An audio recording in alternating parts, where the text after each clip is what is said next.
یہ جو غفلت ہے نا، غفلت یہ بڑی نقصان دہ چیز ہے. یہ انسان سے تعلق رکھنے والی ہر چیز کا برا حال کر دیتی ہے. ہم نہ تو اب کمزور ہیں، نہ ان پڑھ ہیں، نہ چھوٹے ہیں، نہ جدید دور کے تقاضوں سے ہم نا آشنا ہیں. کسی شخص سے بھی آپ گفتگو کریں گے تو اللہ کے فضل سے وہ ڈھیر ساری چیزوں کا ادراک رکھتا ہے، سمجھ رکھتا ہے، شعور رکھتا ہے. وہ آپ کے ساتھ جب گفتگو کرتا ہے تو محسوس ہوتا ہے کہ وہ ساری چیزوں کو سمجھ رہا ہے، خطرات سے بھی آگاہ ہے، خوشخبریوں سے بھی آگاہ ہے، آنے والے وقت میں کون سی چیزیں نقصان کا باعث بن رہی ہیں اور کون سے پھول خوشبو دینے جا رہے ہیں، وہ سب چیزوں کو جانتا ہے. لیکن اس کے باوجود جو اتنی زیادہ کمزوری امت میں آ گئی ہے، اس قدر زیادہ ٹوٹ پھوٹ کا جو ہم شکار ہیں، تو زیادہ تر مسئلہ ہماری لاپرواہیوں کا ہے. ہم غفلتوں کا شکار ہیں. غفلت ایک خوفناک چیز کا نام ہے. یعنی جو بندہ پرواہ نہیں کرتا، توجہ نہیں دیتا، خیال نہیں کرتا اپنی ذمہ داریوں کا، وہ شخص فساد کا باعث بنتا ہے، وہ نقصان کرتا ہے، وہ اذیت ناک حد تک چیزوں کو لے جاتا ہے. آپ کو بہرحال پرواہ کرنی پڑتی ہے. یہ جس دور میں میں اور آپ ہیں نا، یہ لہو و لعب کا دور ہے، کھیل تماشے کا. کھیل تماشا ہمیشہ انسان کو لاپرواہ کر دیتا ہے. آپ دیکھ لیں، کل تک کھیل تماشا کسی گراؤنڈ میں جا کر کسی آلے کے ساتھ کھیلا جاتا تھا، وقت نکال کے لوگ جاتے تھے، کچھ دیر کے لیے ان کا ذہن تقسیم ہوتا تھا، گھر لوٹتے تھے، اپنی ڈیوٹی کرتے تھے. اب کھیل تماشے ہماری جیبوں میں آ گئے. چھوٹا آدمی، بڑا آدمی، اس سے بڑا آدمی، وہ سب اس کھیل تماشے میں مبتلا ہیں. اور وہ مذاق کی کیفیت اتنی دور چلی گئی ہے، میں بڑی معذرت کے ساتھ یہ بات عرض کرنے لگا ہوں کہ بعض اوقات بڑے بھی اس چیز کا شکار ہو کر اس طرح کی بات کرتے ہیں کہ چھوٹے ادھر ادھر دیکھ رہے ہوتے ہیں کہ کیا اس کو یہ بات کرنی چاہیے تھی. لیکن چونکہ ساری رات ساری صبح لگ ہی اس کھیل تماشے میں گئی ہے، لہو و لعب میں گئی ہے، مزاج بن گیا ہے، قوم سنجیدہ نہیں رہی. آپ کسی شخص سے بھی بات کر رہے ہوتے ہیں تو وہ چاہتا ہے کہ کچھ دیر میں گپ شپ کروں، کھیل تماشا کروں، شغل مغل کروں، میں گزر جاؤں. سنجیدگی فکر، مزاج کا ٹھہراؤ. اور درویشوں نے تو شکوہ کیا ہے کہ عمر بیت گئی، لوگوں کی عمر بیت گئی، ہڈیاں کمبن، گوڈے کھڑکن، اڑ گیا لک تیرا، اجے بھی گناہ تو باز نہ آویں، واہ واہ مرد دلیرا. میاں صاحب کہنے لگے یہاں تک تو پہنچ گیا ہے کہ ہڈیاں کمبن اور تیرے گوڈے کھڑکن تے اڑ گیا لک تیرا، اجے بھی گناہ تو باز نہ آویں، او واہ واہ مرد دلیرا.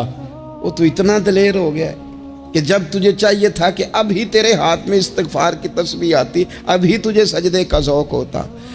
ہم اتنے زیادہ غفلت کا شکار ہیں، آپ یقین کریں. دیکھو، معافی ہوتی ہے عذر کی، معافی ہوتی ہے معذوری کی، غفلتوں کی معافی.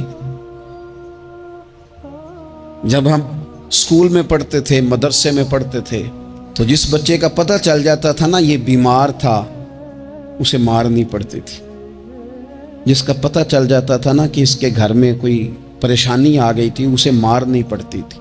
غصہ دلانے والی بات یہ ہوتی تھی کہ گھر والے کہتے تھے کہ ہم نے تو بھیجا تھا، صبح تیار کر کے بیگ دے کے اس کو روانہ کیا تھا، اور جب پتہ چلتا تھا نا کہ یہ آیا نہیں، وہاں بیٹھ کر وقت گزارا، وہاں بیٹھ کر وقت گزارا. اب یہ وہ مسئلہ تھا کہ استاد اس پر یوں ہوتا تھا کہ جس طرح وہ پورے جلال میں آ گئے. اس بات نے انہیں اتنا غصہ دلا، وہ تو بیٹھا رہا، جان بوجھ کے نہیں آیا.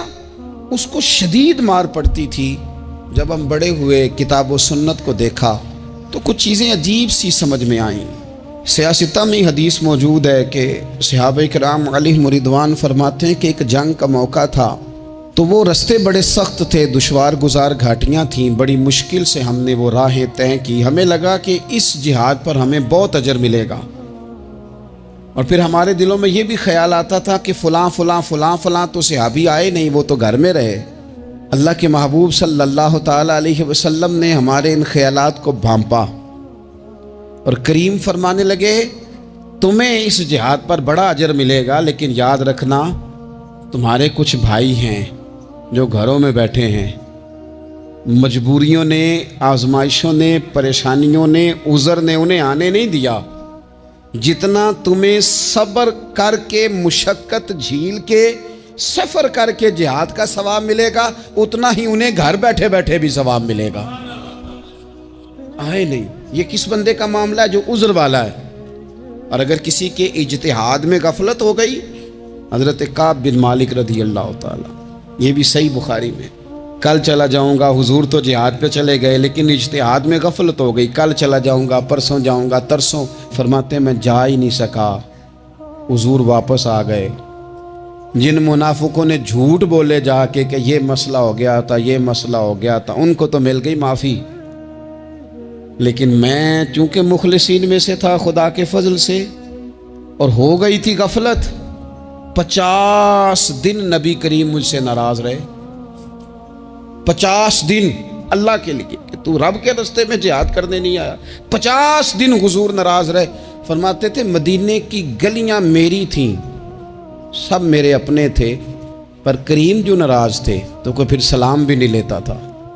مجھے یوں لگتا تھا کہ مجھے دیکھ کر ہوائیں اور فضائیں بھی رستے بدل جاتی ہیں۔ 50 دن میں مسجد میں آتا تھا، جب میں چہرہ ادھر کرتا تو حضور مجھے دیکھتے، اور جب میں حضور کو دیکھتا تو کریم چہرہ بدل لیتے، میں ویکھاں تے یار نہ ویکھے، تے جدوں نہ ویکھاں ادوں ویکھے، ایڈے نصیب کتھوں تتڑی دے، میرے وچ ویکھن دے ویکھے، غلام فریدہ بوئے یار دے مرنا ہے پاویں ویکھے یا نہ ویکھے۔ ختم ہو گئی بات۔ حضرت کعب بن مالک کہتے ہیں 50 دن کے بعد پھر رب کریم نے میری توبہ قبول کی، اور مدینے والے رسول نے اعلان فرمایا جو عذر کی وجہ سے نہیں جا سکے، مجبوری سے، انہیں گھر بیٹھے بیٹھے ثواب ہے، لیکن جن کے اجتہاد میں غفلت ہوئی، سمجھنے میں غفلت ہوئی، کل پرسوں ترسوں چلے جائیں گے، ان سے 50 دنوں کی ناراضگی ہے۔ کتنے لوگ ہیں جن کی فجر گزر جاتی ہے بستر پہ، زور گزر جاتی ہے پھٹے پہ گپوں میں، عصر گزر جاتی ہے چائے پینے میں، مغرب اور عشاء موبائل پہ لیٹے لیٹے بیت جاتی ہے، اور ان سے آپ گفتگو کریں تو وہ دانشور ہیں، آپ بات کریں تو پنچایت ختم کرنے والے لوگ ہیں، آپ ان سے بات کریں تو وہ عالمی سیاست پر نظر رکھتے ہیں، آپ گفتگو کریں تو شعور کی اعلیٰ گتھیاں سلجھاتے نظر آتے ہیں۔ خدا مجھے ایسی خدائی نہ دے کہ اپنے سوا کچھ دکھائی نہ دے۔ یہ غفلتیں ہیں، یہ شورش ہے، یہ اپنے منہ سے خود میاں مٹھو بننا ہے۔ اس غفلت کو تھوڑا سا توڑا جائے، ورنہ زنگ لگ جاتا ہے صلاحیتوں کو۔ جو لوگ تھوڑے دن موٹر سائیکل نہیں نہ چلاتے، ان کے لیے مشکل ہو جاتا ہے پھر اس کو سٹارٹ کرنا بھی۔ ہمارے استاد کہا کرتے تھے جو لوگ پڑھاتے نہیں انہیں کتابیں بھولنے لگ جاتی ہیں، جو لوگ کوئی کام کرتے نہیں پھر وہ آہستہ آہستہ وہ زنگ آلود ہو جاتا ہے، وہ کہتے ہیں اب نہیں ہو سکتا تم سے، اب مشکل ہے۔ سجنوں، دوستوں، بزرگوں، بھائیوں، جو لوگ شروع میں عبادتوں کے عادی نہیں ہوتے، وقت ضائع کرتے ہیں، بڑھاپے میں دل کرتا ہے توبہ ہو جائے، لیکن اپنے ماتھے کو سجدے کی عادت ہی نہیں ڈالی۔ یہ جسم جھکنا اس کا عادی نہیں ہوا کہ رب کی بارگاہ میں جھکے، اس کا مزاج ہی نہیں تہجد پڑھنے کا، سارا کچھ ہو جاتا ہے۔ میں نے سیاست کرنے والے، پنچایت ختم کرنے والے، چودراہٹ کرنے والے، وزاداری رکھنے والے راتوں کو تہجد پڑھتے بھی دیکھے ہیں، میں نے قرآن پاک سے پیار کرتے دیکھے ہیں، میں گواہ ہوں بہت سارے لوگوں کا، یہ کام ہو جاتا ہے۔ شرط یہ ہے کہ بندہ اپنی غفلت کی پٹی تھوڑی دیر کے لیے کھولے۔ دوسری بات یہ کہ ہم خوش فہمیوں میں بڑا زندہ ہیں، بڑا اوہو، یعنی 2 4 5، کچھ لوگ کہتے ہیں اللہ کریم بڑا ہے۔ اللہ اگر کریم بڑا ہے نا میرے بھائی، تو نبی پاک صلی اللہ علیہ وسلم نے فرمایا وہ بڑا بیوقوف ہے جو خدا کی رحمت کی امید بھی رکھے اور اللہ کو ناراض بھی کرے، تو بیوقوف بندہ ہے۔ اگر وہ کریم ہے تو پھر تو محبت میں ہی اس کی بات مان، بات تو پھر بھی نہیں مان رہا۔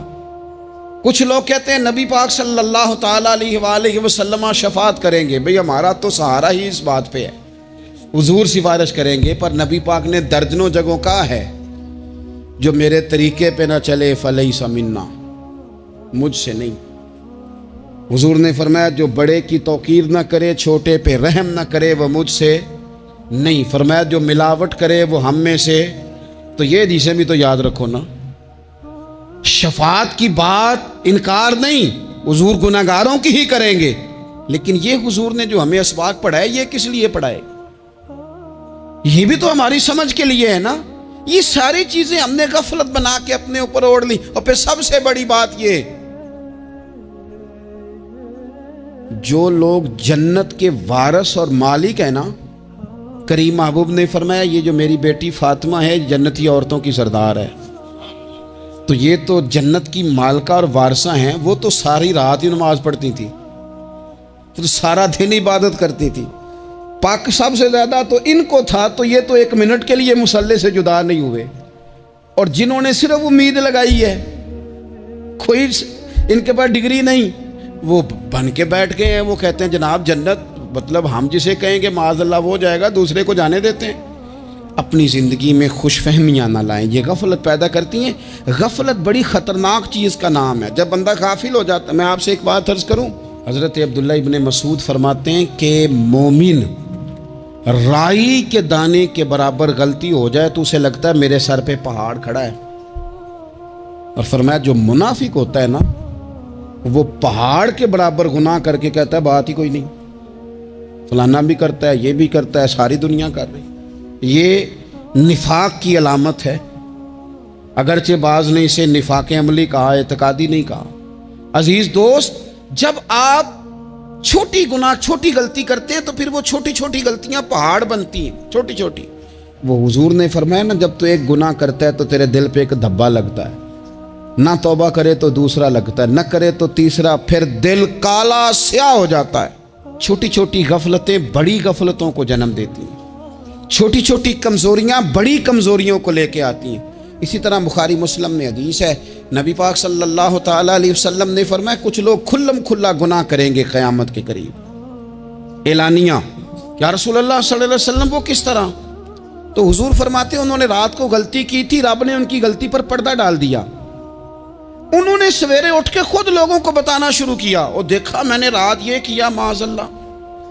فرمایا جب انہوں نے اللہ کے پردے کو کھولا تو پھر رب نے بھی ان کا پردہ کھول دیا۔ او میرے دوستو بتاؤ نا، جس کے رب پردے کھول دے پھر کون ہے جو اس کی پردہ داری کرے؟ کون ہے جو پردہ پوشی کرے؟ حضور فرماتے اس نے کھلم کھلا گناہ، فخر سے بتاتے ہیں لوگ یہ کرتا۔ میں بڑے ادب سے عرض کروں گا بزرگوں کی خدمت میں، جو بڑی عمر کے ہیں، جن کی اب اولادیں ہیں، اگر ان کی زندگی میں کچھ ایسی کمزوریاں ہیں تو بچوں کو سمجھانے کے لیے بھی اس کو ڈسکس نہ کریں، ہم یہ کرتے تھے، ہم یہ کرتے تھے، اس کا کوئی فائدہ نہیں، یہ ہم کر کے دیکھا ہے سارا کچھ۔ نہ نہ نہ نہ، جس طرح گناہ ہے اس طرح گناہ کا اظہار بھی گناہ ہے۔ آپ ڈبل جرم کر رہے ہیں، آپ دلیر کر رہے ہیں سامنے والے کو کہ تو بھی کر، خیر ہے۔ بلکہ ایک نوجوان مجھے ایک دفعہ کہنے لگا جی ابا جی کہتے ہیں میں نے 35 سال یہ کام کیا ہے، یہ سب غلط ہے۔ تو میں نے ابا جی سے کہا چلو 15 کو سال مجھے بھی کر لینے دو، پھر میں بھی توبہ کر لوں گا۔ یہ ہم لوگوں کو دعوت دے رہے ہیں کہ غلط کام کرو۔ قرآن مجید کو آپ دیکھیں گے نا، سورہ یاسین کے اندر یہ بھلا کفر کیوں ہوتا تھا، منافقت کیسے پیدا ہوتی تھی، بت پرستی کیسے عام ہوتی تھی، دنیا کے اندر ستارہ پرست، سورج پرست، چاند کی پوجا کرنے والے یہ لوگ کیسے پیدا ہوتے تھے؟ غفلت کی وجہ سے۔ جیسے جیسے یہ اللہ کی بارگاہ سے دور ہوتے جاتے، یہ مختلف قسم کی عبادتوں میں، شرک میں، کفر میں مبتلا ہوتے جاتے۔ قرآن مجید سورہ یاسین کے اندر ارشاد فرماتا ہے کہ اللہ تبارک و تعالیٰ نے قرآن مجید کو اس لیے اتارا ہے لِتُنذِرَ قَوْمًا مَا أُنذِرَ آبَاؤُهُمْ، تاکہ آپ ان لوگوں کو ڈرائیں جن کے باپ دادا کو نہیں ڈرایا گیا۔ اور نتیجہ کیا ہوا؟ فَهُمْ غَافِلُونَ، وہ لوگ غفلت میں چلے گئے۔ ڈرایا نہیں گیا، سمجھایا نہیں گیا، کسی نے سبق نہیں پڑھایا۔ تو میں آپ سب سے گزارش کروں گا کہ خیر کی بات بتاتے رہیں، خیر کی بات کہتے رہیں۔ خیر کی بات جو ہوتی ہے یہ فائدہ کرتی ہے ہمیشہ۔ تو غفلتیں اپنی دور کرنی چاہیے۔ دوسرا یہ ہوتا ہے، ایک تو انسان جب وہ دور ہو جاتا ہے چھوٹے چھوٹے گناہ کر کے تو غفلت آتی ہے۔ دوسرا قرآن پاک نے ایک اور مقام پر اس کا ذکر فرمایا ہے۔ وہ اس طرح فرمایا ہے کہ جو انسان کی پیاری چیزیں ہیں نا، بعض اوقات جن سے وہ لگاؤ پیدا کر لیتا ہے، جن سے محبت اس کی بڑھ جاتی ہے، وہ چیزیں بھی غفلت پیدا کرتی ہیں۔ ان میں دو چیزوں کا تو قرآن پاک نے نام لے کے ذکر کیا ہے۔ ویسے وہ ڈھیر ساری چیزیں ہیں، ایک دو تین نہیں۔ سیاست بھی بندے کو غافل کرتی ہے، دوستوں کی کثرت بھی بندے کو غافل کرتی ہے، کھیل تماشا بھی غافل کرتا ہے، پیسے زیادہ آنے لگ جائیں تو وہ بھی بندے کو غافل کرتے ہیں، تعریف کرنے والے زیادہ ہو جائیں تو وہ بھی غفلت میں مبتلا کر دیتے ہیں۔ بندہ کسی کرسی پہ بیٹھ جائے تو پھر بھی ادھر ادھر دیکھنے کو تیار نہیں ہوتا۔ یہ ساری چیزیں غافل کرتی ہیں، لیکن دو چیزوں کا نام لیا قرآن پاک نے۔ فرمایا یا ایھا الذین آمنوا لا تلھکم اموالکم ولا اولادکم عن ذکر اللہ۔ فرمایا اے ایمان والو، کہیں ایسا نہ ہو کہ تمہاری اولاد اور تمہارا مال تمہیں اللہ کی یاد سے غافل کر دے۔ مال اور اولاد، بیوی کو، اولاد کو ایک مقام پہ قرآن پاک نے دشمن بھی کہا ہے۔ کب؟ جب یہ تمہیں کہیں کہ حرام کما کے لاؤ، جب یہ تمہیں کہیں کہ ہمیں جس طرح کا مرضی مال دو، جب یہ تمہیں کہیں ناجائز کرو، یہ دشمنی کر رہے ہیں تمہارے ساتھ۔ یہ مال اور اولاد یہ بندے کو غافل کر دیتے ہیں۔ کاروبار کرنا، مال کمانا، بچے پالنا، یہ ایک جزء ہے زندگی کا، یہ کل زندگی نہیں۔ کل زندگی تو یہ ہے کہ آپ نے دین کے لیے کیا کیا، ملت کے لیے کیا کیا، ملک کے لیے کیا کیا، غریب کے لیے کیا کیا۔ کبھی کسی بندے نے جھونپڑیوں والوں سے پوچھا ہے کہ بارشوں میں تمہارا کیا حال ہوتا ہے؟ وہ کچی آبادیاں جہاں سے گزر کے ہم اپنے بچوں کو دکھاتے ہیں کہ یہ دیکھو یہ پرانے مکان سارے اسی طرح کے ہوتے تھے۔ کبھی ان لوگوں سے آپ نے پوچھا ہے جو ساری رات چھتوں کے نیچے بالٹیاں رکھ کے وقت گزارتے ہیں کہ چھت ٹپکتی ہے؟ ان سے پوچھا ہے کہ رات بچے سو پائے تھے کہ نہیں؟ اچھا جی بارش ہو رہی ہے تو پھر ہم نے کیا کرنا تھا؟ ہم نے گھر والوں کو پکوڑوں کا آرڈر دینا تھا، وہ وقت پہ دیا۔ ہم نے کہا تھا کوکنگ آج اپنی۔ یہ کب ہوتا ہے؟ جب قومیں غافل ہو جاتی ہیں مال میں، مزوں میں، اپنی ذاتی زندگی کے پیچ و تاب میں، پھر وہ اتر کر دائیں بائیں دیکھنا پسند نہیں کرتی۔ اللہ فرماتے ہیں مال اور اولاد کہیں تمہیں اللہ سے غافل نہ کر دے، کہیں ایسا نہ کر بیٹھنا کہ تم اس میں الجھ جاؤ پوری طرح اور تمہیں صرف اور صرف اپنے بچے یاد رہ جائیں۔ تجارت کرنی چاہیے، لیکن ہم تجارت نہیں کرتے، بانی تاجر جاتے ہیں، ہر چیز کو تجارت کی نظر سے دیکھتے ہیں۔ ڈاکٹر آپ بنیں لیکن زندگی ساری ہی آپ ڈاکٹر بن کے نہ گزاریں، آپ کے کچھ اور تعلقات بھی ہیں، کچھ اور رشتے بھی، ان پر بھی تھوڑا غور کر لیں۔ غفلتیں تیزی سے آتی ہیں اور وہ آ کر کے ہمارے اوپر حاوی ہو جاتی ہیں۔ جو پرانے لوگ تھے نا، غافل نہیں ہوتے تھے۔ بڑے بڑے لوگ اپنے آپ کو کنٹرول کرتے تھے، دیکھتے تھے کہ یہاں کوئی چیز مجھ پہ حملہ آور تو نہیں ہو رہی، فلانی چیز کہیں میرے اوپر زیادہ قبضہ تو نہیں کر رہی۔ وہ پھر ان چیزوں سے اپنے آپ کو بچاتے تھے۔ نفسانی خواہشات کا غلبہ یا دوستوں کی تعریفیں یا ادھر ادھر کی چیزیں، وہ اپنے آپ کو تیزی سے اس سے بچاتے۔ اس رستے سے اجتناب کرو جو رستہ غفلت لاتا ہے، جو رستہ تکلیف میں مبتلا کرتا ہے۔ جو دم غافل سو دم کافر، سانو تے مرشد ہوئی پڑھایا ہو، ہمیں تو یہ سبق دیا گیا۔ مجھے کہہ لینے دیں، ہم میں سے ڈھیر سارے لوگ ہیں، پلٹ کر اپنی زندگی دیکھیں، اپنے آپ پر غور کریں تو ہم اتنے قابل تھے کہ شاید ہمیں کوئی اپنے دروازے پر چوکیدار بھی نہ رکھتا، لیکن جب اس نے نواز دیا تو ہمارے لہجے ہی بدل گئے، ہمارا انداز ہی کچھ اور ہو گیا۔ شاید کوئی ہم سے سلام بھی نہ لیتا، لیکن جب اللہ نے نواز دیا تو لفظ اور جملوں کے اندر پھر ہمارے وہ رنگ آ گیا جو نہیں ہونا چاہیے تھا۔ کیوں؟ کہ مال آیا تو غفلت لایا۔ حضرت عمر فاروق کے زمانے میں جب مال آتا تھا تو وہ رویا کرتے تھے، فرماتے تھے یہاں جی آتا ہے وہاں غفلت بھی آتی۔ اپنی زندگی سے غفلت کا پردہ اٹھائیں۔